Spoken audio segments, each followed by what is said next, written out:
Collision. आज का जो टॉपिक है वो है कोलिजन। कोलिजन एक ऐसा टॉपिक है जो 3 दिन कम से कम चलेगा, 4 दिन भी चल सकता है, लेकिन 3 दिन से पहले ये खत्म नहीं होने वाला। तो सबसे पहले तो हमें ये पता होना चाहिए कि कोलिजन क्या होता है, फिर हमें ये पता होना चाहिए कि कोलिजन कितने टाइप्स का होता है, फिर हमें ये पता होना चाहिए कि वो जो टाइप्स होती हैं उसके एग्जाम्पल्स कौन कौन से हैं, और उसके बाद हम इसकी डेरिवेशन करेंगे, प्रूफ करेंगे। ठीक है, तो कोलिजन का मतलब होता है एक दूसरे के साथ टक्कर मारना। और जैसे कि ये है कैप और ये है पेन, इन दोनों की अगर आपस में ऐसे टक्कर हो जाती है तो इसको हम बोलते हैं कोलिजन। ठीक है, अब यहां पर कोलिजन 2 तरीके के होते हैं। सबसे पहले बात आती है इलास्टिक कोलिजन की,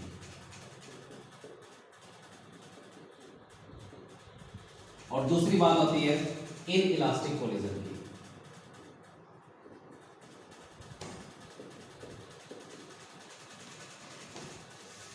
कोलिजन 2 तरीके के हैं, इलास्टिक कोलिजन और इन इलास्टिक कोलिजन।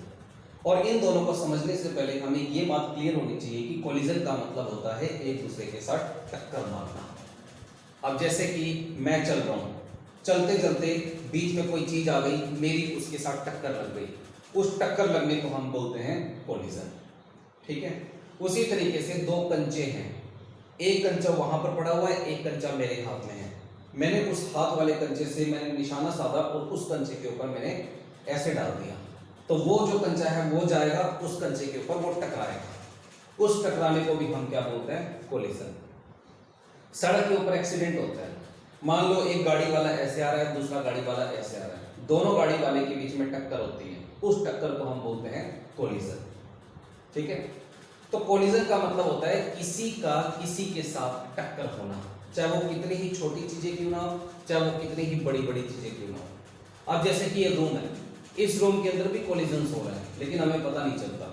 अब रूम है, रूम के अंदर एयर है, एयर के अंदर डस्ट होती है, डस्ट के जो छोटे छोटे जो पार्टिकल्स होते हैं जो हमें अपनी आंखों से दिखाई भी नहीं देते, उनके बीच में भी कोलिजन होता है। ठीक है, लेकिन हमें पता नहीं चलता। अगर तुम यहाँ पे लाइट को बंद कर दो, सन की लाइट अगर आ रही हो दूर से और हमारे कमरे के अंदर घुस रही हो, तो सन की लाइट के आसपास अगर तुम देखोगे तो बहुत सारे छोटे छोटे पार्टिकल्स तुम्हें वैसे ही रैंडमली मूव करते नजर आएंगे। और जब वो रैंडमली मूव करते हैं तो एक दूसरे के साथ वो टकराते भी हैं, उसी टकराने को हम बोलते हैं कोलिजन। ठीक है, अब जो कोलिजन होता है वो 2 तरीके का होता है। सबसे पहले बात आती है इलास्टिक कोलिजन की, और फिर बात आएगी इन इलास्टिक कोलिजन की। सबसे पहले मैं बात करता हूं इलास्टिक कोलिजन की। मान लो तुम्हारे हाथ में एक बॉल है, तुम धरती पे खड़े हो, मान लो तुमने बॉल को 2 मीटर की हाइट के ऊपर उठा रखा है। ठीक है, तुमने बॉल को छोड़ दिया, बॉल गई धरती के साथ टकराई, क्या उतनी ही हाइट के ऊपर बॉल आ जाएगी? क्या आ जाएगी? कभी नहीं आएगी। अगर 2 मीटर की हाइट पे अगर तुमने बॉल को रखा हुआ है और अगर तुमने उसको छोड़ दिया तो जाएगी, धरती के साथ टकराएगी और 1.5 मीटर की हाइट के ऊपर आ जाएगी। उतनी हाइट तो गेन नहीं करेगी ना, फिर वो बॉल नीचे जाएगी, फिर ऊपर आएगी, फिर 1 मीटर की हाइट के ऊपर आ जाएगी, उतनी हाइट तो गेन नहीं करेगी, फिर वो नीचे जाएगी, टकराएगी, फिर आधे मीटर की हाइट के ऊपर आ जाएगी। इस तरीके से लगातार जितनी बार भी वो बॉल धरती के साथ टकरा रही है, कोलिजन कर रही है, उतनी बार उसके अंदर एनर्जी का लॉस हो रहा है। और लगातार इसके अंदर धरती के ऊपर बॉल आई, टकराई, टकराने के बाद उतनी हाइट वो कभी गेन नहीं करती। अगर वो गेन नहीं करेगी इसका मतलब एनर्जी का लॉस हो रहा है। अगर एनर्जी का कभी भी बॉडी के अंदर लॉस होगा तो इसका मतलब वो इलास्टिक कोलिजन नहीं हो सकता। इलास्टिक कोलिजन कब होगा? जब तुम्हारे हाथ में एक बॉल है, 2 मीटर की हाइट के ऊपर है, तुमने उसको छोड़ दिया, गई बॉल धरती से टकराई और 2 मीटर की हाइट के ऊपर आ गई, फिर बॉल नीचे गई, टकराई, 2 मीटर की हाइट के ऊपर आ गई, फिर बॉल गई, टकराई, 2 मीटर की हाइट के ऊपर आ गई। मतलब जितनी बार भी तुम बॉल को छोड़ोगे उतनी बार वो हाइट को लॉस नहीं करेगी, उतनी ही हाइट के ऊपर बॉल दोबारा आ जाएगी। ठीक है, तो इसका मतलब एनर्जी का कोई लॉस नहीं हो रहा। अगर एनर्जी का कोई लॉस नहीं होगा इसका मतलब वो इलास्टिक कोलिजन होगा। अब तुम बताओ, क्या इलास्टिक कोलिजन पॉसिबल है? अगर तुमने एक बॉल को छोड़ दिया अगर तुमने एक बॉल को छोड़ दिया, बॉल को छोड़ने के बाद टकराई और ऊपर आई, क्या वो उतनी हाइट को गेन कर पाएगी? क्या कभी नहीं करेगी, कभी भी नहीं। करके देख सकते हो, बॉल लो, छोड़ दो, टकराएगी, उतनी हाइट के ऊपर तो मुड़ के जाएगी नहीं। हमेशा टाइम बढ़ने के साथ साथ हाइट का लॉस होगा। पहले जाएगी, टकराएगी, यहां तक आएगी, फिर जाएगी, टकराएगी, यहां तक आएगी, फिर जाएगी, टकराएगी और नीचे रह जाएगी। 2-3 टकराने के बाद वो बॉल नीचे रह जाएगी। इसका मतलब हर एक टकराने के बाद उस बॉल की काइनेटिक एनर्जी लॉस कर रही है, और जिसके अंदर अगर काइनेटिक एनर्जी लॉस कर रही हो वो इलास्टिक कोलिजन नहीं होता, वो इन इलास्टिक कोलिजन होता है। ठीक है, अब मैं तुम्हें एक डिफरेंस बताता हूं कि इलास्टिक कोलिजन और इन इलास्टिक कोलिजन होते कहां कहां है, कैसे कैसे होता है। तुम्हारे हाथ में एक बॉल है, 2 मीटर की हाइट के ऊपर है, तुमने उसको छोड़ दिया, बस छोड़ दिया, दोबारा पकड़ना नहीं है। वो जाएगी, टकराएगी, और अगर उतनी ही हाइट के ऊपर आ जाए, फिर जाएगी, टकराएगी, उतनी ही हाइट के ऊपर आ जाए, फिर जाएगी, टकराएगी, उतनी ही हाइट के ऊपर आ जाए, इसका मतलब बॉल की एनर्जी तो कांस्टेंट है, बॉल की एनर्जी कम नहीं हो रही है। ऐसा जो कोलिजन होगा बॉल का धरती के साथ, ऐसे कोलिजन को हम बोलते हैं इलास्टिक कोलिजन। लेकिन ये जो इलास्टिक कोलिजन है वो कहने में इलास्टिक कोलिजन है, लेकिन ये चीज हमारी डेली लाइफ में पॉसिबल ही नहीं है, बिल्कुल भी पॉसिबल नहीं है। अब तुम सोच के देख सकते हो, तुम्हारे हाथ में एक बॉल है, 2 मीटर की हाइट के ऊपर है, तुमने छोड़ दिया, तो क्या वो बार बार क्या मुड़ के अपनी हाइट को गेन करेगी? क्या कभी भी अपनी हाइट को गेन नहीं करेगी। इसलिए जो इलास्टिक कोलिजन है ये एक ऐसा कोलिजन है जिसके अंदर कभी भी काइनेटिक एनर्जी का कोई लॉस ना होता। जितनी हाइट से बॉडी को फेंका जाए उतनी ही हाइट को बार बार गेन करता है without any loss of energy. लेकिन प्रैक्टिकली इलास्टिक कोलिजन हमारी डेली लाइफ में पॉसिबल नहीं है। क्लियर है? तो इलास्टिक कोलिजन के बारे में मैंने तुम्हें अभी बताया। अब बात है इन इलास्टिक कोलिजन के बारे में। इन इलास्टिक कोलिजन वो कोलिजन होता है जिसके अंदर कुछ ना कुछ काइनेटिक एनर्जी का लॉस होता है। इलास्टिक कोलिजन तो हमारी लाइफ में हम एज्यूम जरूर कर सकते हैं, सोच सकते हैं, लेकिन ये चीज हमारी डेली लाइफ में पॉसिबल नहीं है। पॉसिबल क्या है? In elastic collision. एक बॉल है, 2 मीटर की हाइट के ऊपर हमने पकड़ रखी है, हमने फिर उसको छोड़ दिया, बॉल जाएगी, धरती से कोलाइड करेगी, कोलिजन होगा, फिर वो ऊपर उठेगी। वो 2 मीटर की हाइट के ऊपर नहीं उठेगी, वो 1.25 मीटर की हाइट के ऊपर उठेगी। क्यों? क्योंकि जैसे ही वो बॉल जाएगी, धरती से टकराएगी, उसके अंदर काइनेटिक एनर्जी का लॉस होगा।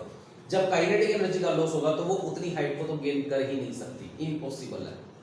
ठीक है, फिर वो 1.25 मीटर की हाइट के ऊपर आ गई, फिर वो जाएगी, धरती के साथ उसका कोलिजन होगा, फिर वो 1.5 मीटर की हाइट के ऊपर आ जाएगी, काइनेटिक एनर्जी का और लॉस हो जाएगा।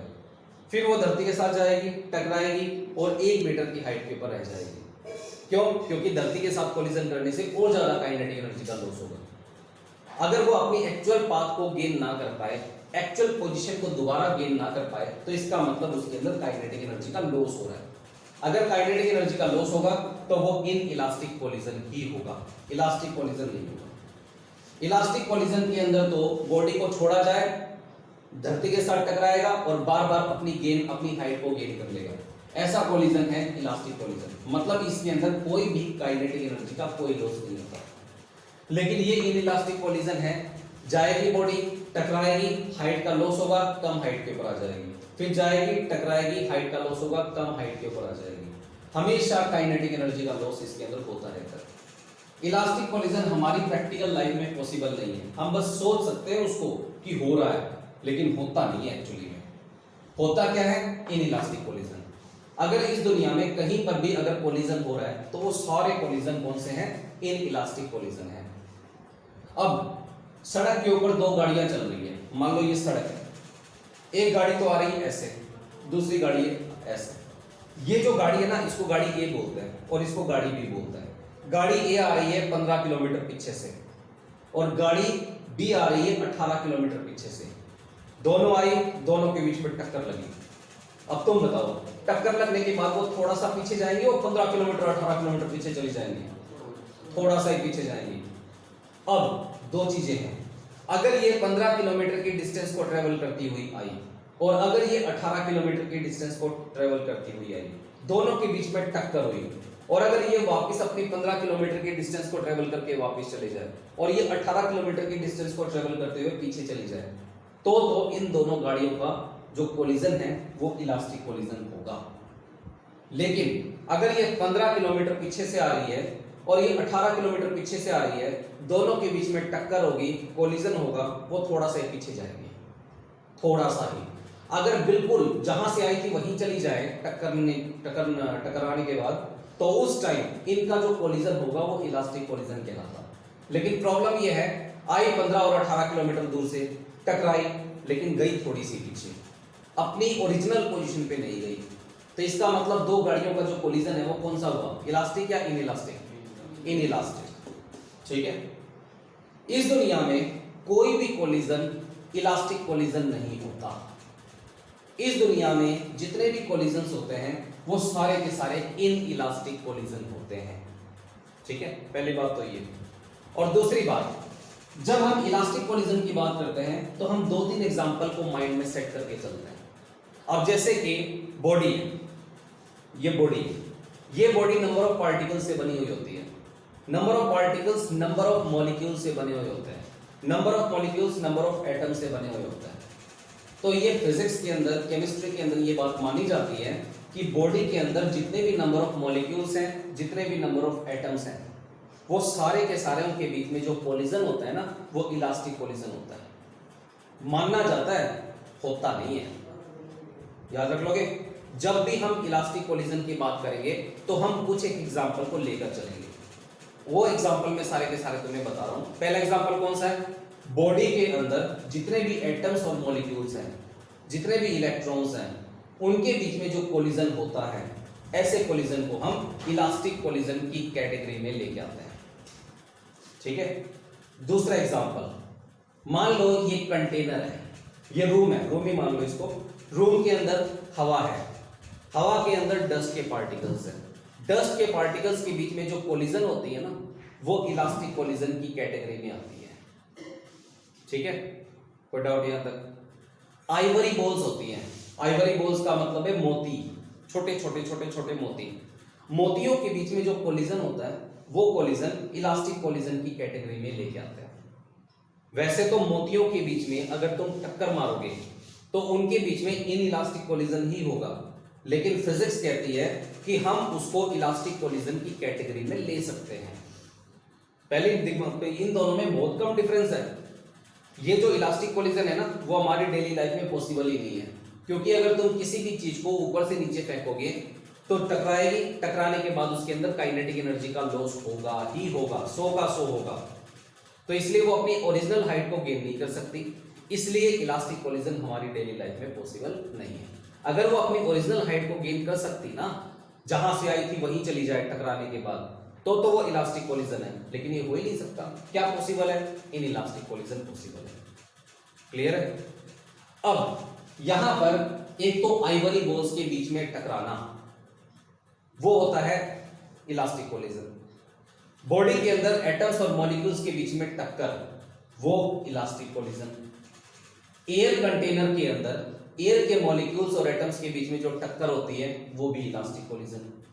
लेकिन एयर के मॉलिक्यूल्स के बीच में टक्कर होना, आइवरी बॉल्स के बीच में टक्कर होना, एटम और मॉलिक्यूल्स के बीच में टक्कर होना, या पार्टिकल के बीच में टक्कर होना, उनको हम इलास्टिक कोलिजन जस्ट एज्यूम करते हैं, एक्चुअली में वो होते नहीं है। ठीक है। अब यहां पर बात है इनइलास्टिक कोलिजन की। इस दुनिया की सारी कोलिजन्स इनइलास्टिक कोलिजन है। दो बच्चे हैं, भागते हुए आ रहे हैं, दोनों के बीच में टक्कर लगी, वो इनइलास्टिक कोलिजन है। एक बॉल है, तुमने बिल्डिंग से नीचे फेंक दी, जैसे वो नीचे आएगी धरती से टकराएगी, कोलिजन होगा और वो ऊपर उठेगी, उसका जो कोलिजन होगा वो इनइलास्टिक कोलिजन होगा। क्लियर है? अब एक वर्ड आता है perfectly inelastic collision.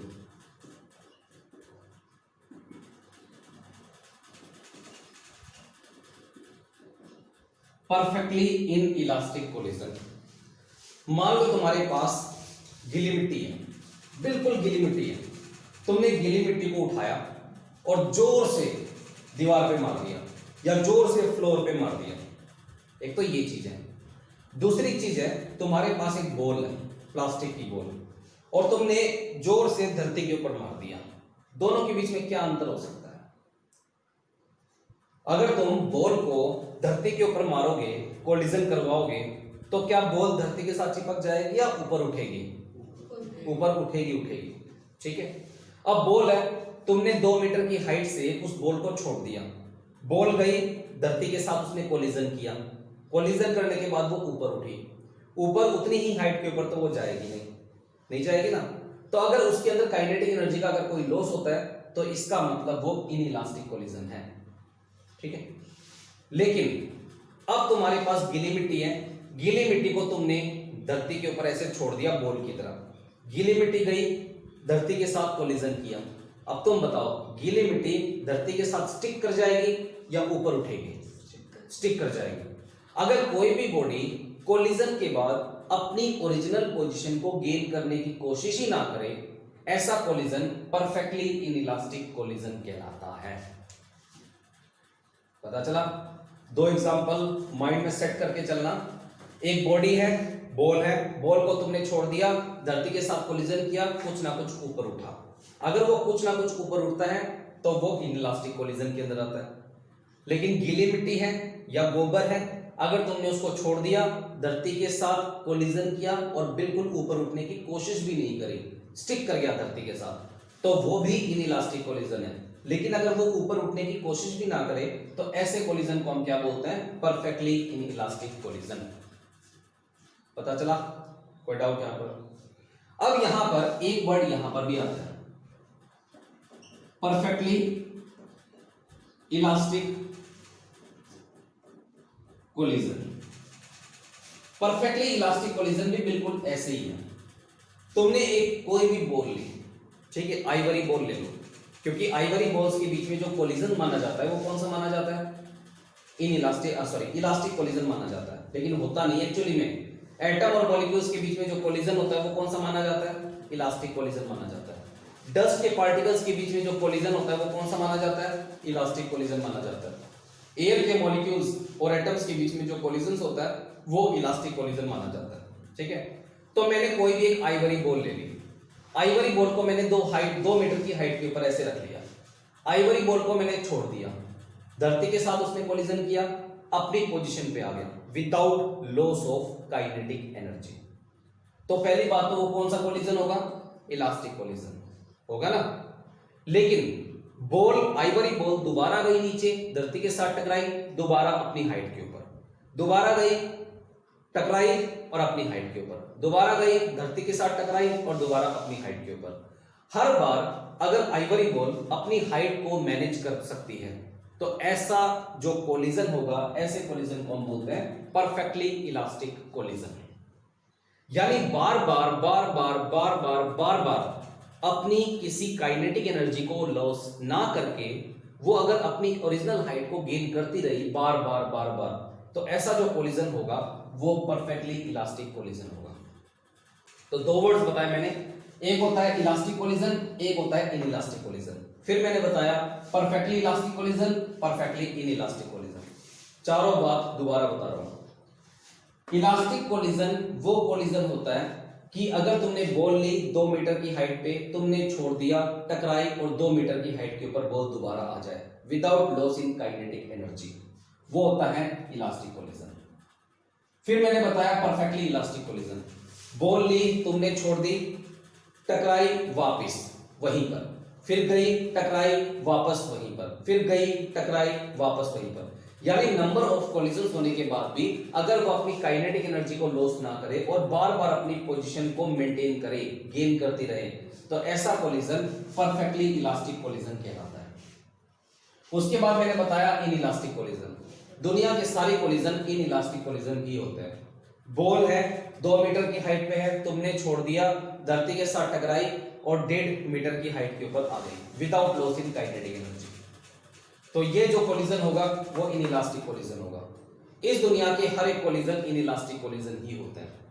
Perfectly inelastic collision वो कोलिजन होता है कि गई कोई भी चीज, टकराई धरती के साथ और ऊपर उठने की कोशिश भी ना करे, अपनी पोजीशन को गेन करने की कोशिश तक ना करे, ऐसा जो कोलिजन होगा वो परफेक्टली इनइलास्टिक कोलिजन कहलाएगा। क्लियर? ये तो है डेफिनेशंस। अब मैं तुम्हें ये बताऊंगा कि इलास्टिक कोलिजन या परफेक्टली इलास्टिक कोलिजन के अंदर क्या क्या चीजें कंजर्व रहती हैं। और इसके अंदर क्या क्या चीजें कंजर्व रहती है और क्या क्या नहीं रहती है। सबसे पहले बात है टोटल एनर्जी की। इलास्टिक कोलिजन हो या परफेक्टली इलास्टिक कोलिजन हो, टोटल एनर्जी हमेशा कंजर्व रहती है। यानी दो बॉडी के टक्कर करने से पहले टोटल एनर्जी और दो बॉडी के टक्कर करने के बाद टोटल एनर्जी हमेशा बराबर होगी। ये खास बात किसकी होती है? इलास्टिक और परफेक्टली इलास्टिक कोलिजन की। दूसरी चीज वो है टोटल मोमेंटम और लीनियर मोमेंटम की बात होगी। टोटल मोमेंटम भी इसके अंदर रहता है कंजर्व्ड, यानी दो बॉडीज के कोलिजन से पहले टोटल मोमेंटम और दो बॉडीज के कोलिजन के बाद टोटल मोमेंटम हमेशा बराबर होगा। तीसरी बात होती है टोटल काइनेटिक एनर्जी की। सबसे इंपॉर्टेंट और सबसे खास बात यही है कि कोलिजन से पहले टोटल काइनेटिक एनर्जी दोनों बॉडी की और कोलिजन के बाद टोटल काइनेटिक एनर्जी दोनों बॉडी की हमेशा बराबर होती है। ठीक है, तो एक तो टोटल एनर्जी, एक टोटल मोमेंटम और एक टोटल काइनेटिक एनर्जी, ये तीनों चीजें इलास्टिक कोलिजन या फिर परफेक्टली इलास्टिक कोलिजन के केस में कंजर्व्ड रहती हैं, बराबर रहती हैं। ठीक है, अब बात है इन इलास्टिक कोलिजन और परफेक्टली इन इलास्टिक कोलिजन की। इसके केस में दो चीजें तो रहती है कंजर्व्ड और एक चीज कंजर्व्ड नहीं रहती। सबसे पहले बात है टोटल एनर्जी की, इसके अंदर रहती है कंजर्व, यानी इन इलास्टिक कोलिजन के अंदर टकराने से पहले जो टोटल एनर्जी है और टकराने के बाद जो टोटल एनर्जी है वो हमेशा बराबर होगी, चाहे वो इलास्टिक कोलिजन हो चाहे वो इन इलास्टिक कोलिजन हो। दूसरी बात आती है टोटल मोमेंटम की।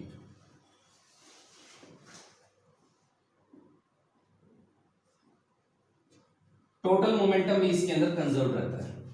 टकराने से पहले टोटल मोमेंटम दोनों बॉडी का और टकराने के बाद टोटल मोमेंटम दोनों बॉडी का हमेशा बराबर होगा। लेकिन ये जो तीसरी चीज है काइनेटिक एनर्जी, वो कंजर्व नहीं रहती। ये अंतर है इलास्टिक और इनइलास्टिक कोलिजन में। जब हम परफेक्टली इलास्टिक कोलिजन या इलास्टिक कोलिजन की बात करते हैं तो टोटल काइनेटिक एनर्जी रहती है कंजर्व्ड, यानी कोलिजन से पहले और कोलिजन के बाद टोटल काइनेटिक एनर्जी बराबर रहती है। इनइलास्टिक कोलिजन या फिर परफेक्टली इनइलास्टिक कोलिजन, यहां पे टोटल काइनेटिक एनर्जी कभी भी कंजर्व नहीं रहती।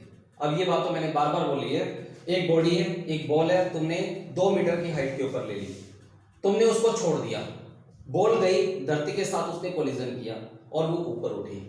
ऊपर वो कम हाइट के ऊपर उठेगी, 2 मीटर की हाइट के ऊपर इम्पॉसिबल है उसको उठना।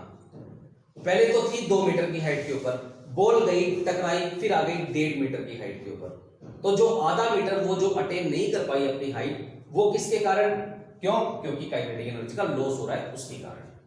अगर काइनेटिक एनर्जी का लॉस नहीं होता इनइलास्टिक कोलिजन या परफेक्टली इनइलास्टिक कोलिजन के अंदर, तो वो बॉल 1.5 मीटर की हाइट पे नहीं 2 मीटर की हाइट पे दोबारा अपने आप को लेके आती है।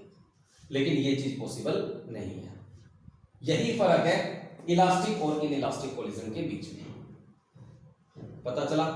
कोई डाउट यहां तक? ये लिखो,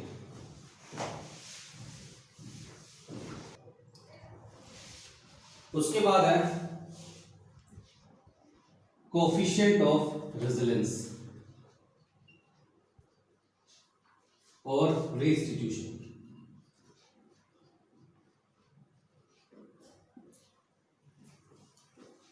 एक छोटा सा कंसेप्ट है, ये कंसेप्ट आगे यूज होगा।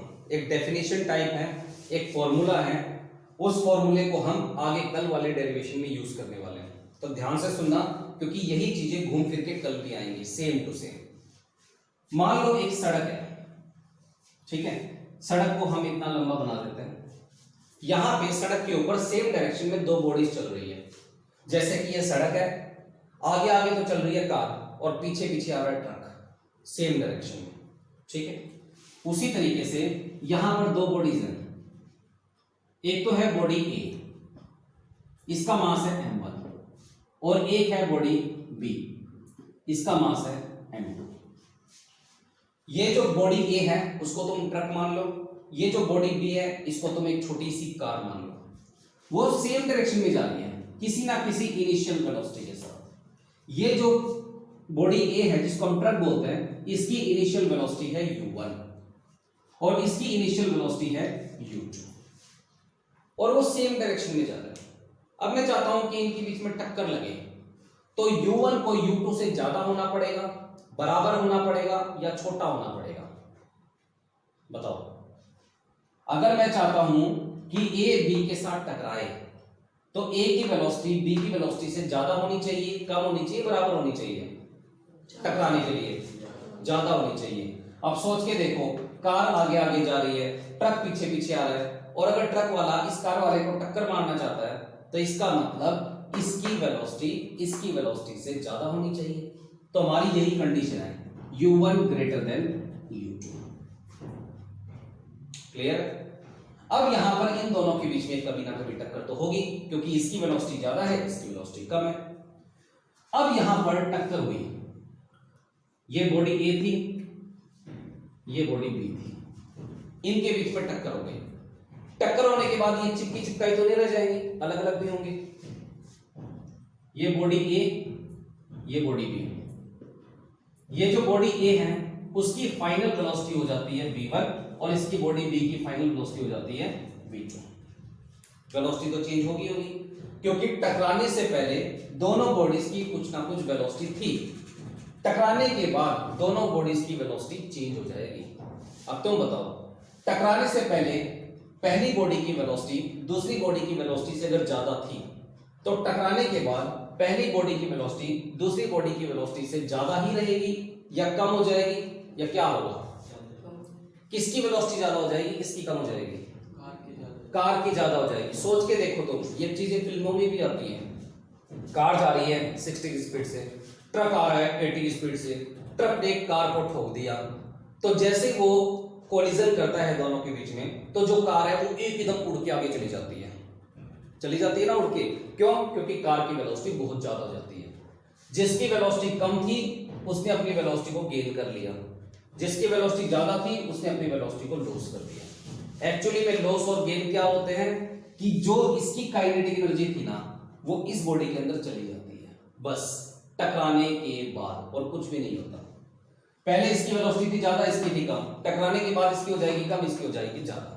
तो यहां पर v2 is greater than v1 होगा। क्लियर है इतना? अब यहां पर हम बिफोर कोलिजन की बात करेंगे। बिफोर कोलिजन से पहले दोनों के अंदर चेंज इन वेलोसिटी अगर हम निकालना चाहते हैं तो क्या निकालें? Change in velocity u1 minus u2 या u2 minus u1? u1 minus u2, क्योंकि पहली बॉडी की वेलोसिटी ज्यादा है, दूसरे की कम है। चेंज इन वेलोसिटी अगर निकालना चाहते हैं तो u1 माइनस u2 ही करेंगे। ठीक है? अब हम बात करेंगे फाइनल, यानी टकराने के बाद, आफ्टर कोलिजन। कोलिजन के बाद चेंज इन वेलोसिटी क्या होगा? v1 माइनस v2 या v2 minus v1? v2 minus v1, यही होगा। ये तो है टकराने से पहले चेंज इन वेलोसिटी दोनों बॉडीज की, और ये है टकराने के बाद चेंज इन वेलोसिटी दोनों बॉडी की। अब हम कोफिशिएंट ऑफ रेजोनेंस या कोफिशिएंट ऑफ रेस्टिट्यूशन की बात करते हैं। चाहे तुम कोफिशिएंट ऑफ रेजोनेंस कह लो या फिर कोफिशिएंट ऑफ रेस्टिट्यूशन कह लो, it is one and the same thing, जिसको हम स्मॉल ई से लिखते हैं। ठीक है? अब हम स्मॉल ई की बात करेंगे। स्मॉल ई का मतलब है change in velocity of the body after collision divided by change in velocity of the body before collision. Change in velocity of the system after collision divided by change in velocity of the system before collision। ये होता है coefficient of resonance का formula. Velocity का change after collision कितना हुआ है? v2 minus v1, तो v2 minus v1 divided by change in velocity of the system before collision. Collision से पहले चेंज इन वेलोसिटी कितना है? u1 माइनस u2, तो यहां पर u1 माइनस u2। ये होता है कोफिशिएंट ऑफ रेजोनेंस या कोफिशिएंट ऑफ रिस्टिट्यूशन का फॉर्मूला। क्लियर है? कोई डाउट यहां तक? अब यहां पर ये तो हो गया फॉर्मूला। अब हम दो बातें करते हैं। परफेक्टली इलास्टिक कोलिजन के लिए ई की वैल्यू कितनी होनी चाहिए और परफेक्टली इन इलास्टिक कोलिजन के लिए ई की वैल्यू कितनी होनी चाहिए। तो सबसे पहली बात है फॉर परफेक्टली इलास्टिक कोलिजन। ये मैंने तुम्हें बताया कि परफेक्टली इलास्टिक कोलिजन क्या होता है, जो बार बार टकराने के बाद अपनी पोजीशन को गेन करता रहे, वो परफेक्टली इलास्टिक कोलिजन है। लेकिन प्रैक्टिकली हमारी डेली लाइफ में ये पॉसिबल नहीं है, बस हम सोच सकते हैं। ठीक है, परफेक्टली इलास्टिक कोलिजन के लिए ई की वैल्यू हमेशा 1 होती है, हमेशा, ये याद रखना। अब हम बात करते हैं परफेक्टली इन इलास्टिक कोलिजन की। For perfectly in elastic collision, perfectly in elastic collision के लिए ई की वैल्यू हमेशा 0 होती है। ये दो चीजें तुम्हें याद रखनी है, इनका यूज आएगा, कल आएगा। ठीक है, परफेक्टली इलास्टिक कोलिजन या फिर इलास्टिक कोलिजन, दोनों के लिए ई की वैल्यू 1 और परफेक्टली इन इलास्टिक कोलिजन के लिए ई की वैल्यू 0। अब जो ई है वो किस किस के बीच में एग्जिस्ट करता है? ग्रेटर देन और इक्वल टू 0, लेस देन और इक्वल टू 1। इसके अंदर परफेक्टली इलास्टिक कोलिजन भी आ गए, परफेक्टली इनइलास्टिक कोलिजन भी आ गए और other than this two collision भी आ गए। अगर हम परफेक्टली इलास्टिक और परफेक्टली इनइलास्टिक कोलिजन को छोड़ दें तो उसके लिए ई की वैल्यू ग्रेटर देन 0 और लेस देन 1, ये भी तुम बोल सकते हो। यानी परफेक्टली इलास्टिक और परफेक्टली इनइलास्टिक कोलिजन को छोड़ के बाकी जितने भी कोलिजन्स हैं उनके लिए ई की वैल्यू 0 और 1 के बीच में लाई करती है। लेकिन परफेक्टली इनइलास्टिक कोलिजन और परफेक्टली इलास्टिक कोलिजन को लेकर और साथ के साथ जितने भी नंबर ऑफ कोलिजन्स हैं उनके लिए भी ई की वैल्यू ग्रेटर देन और इक्वल टू 0 और लेस देन और इक्वल टू 1 ये होती है। मतलब 0 और 0 के आसपास, 1 और 1 के आसपास ई की वैल्यू लाई करती है। या फिर तुम ये भी कह सकते हो अदर कोलिजन्स के लिए ई की वैल्यू 0 और 1 के बीच में लाई करती है। ठीक है, 0 और 1 भी हो सकता है। कोई डाउट यहां तक? इसका हम डायरेक्टली कल यूज करने वाले हैं, नोट करो इसको।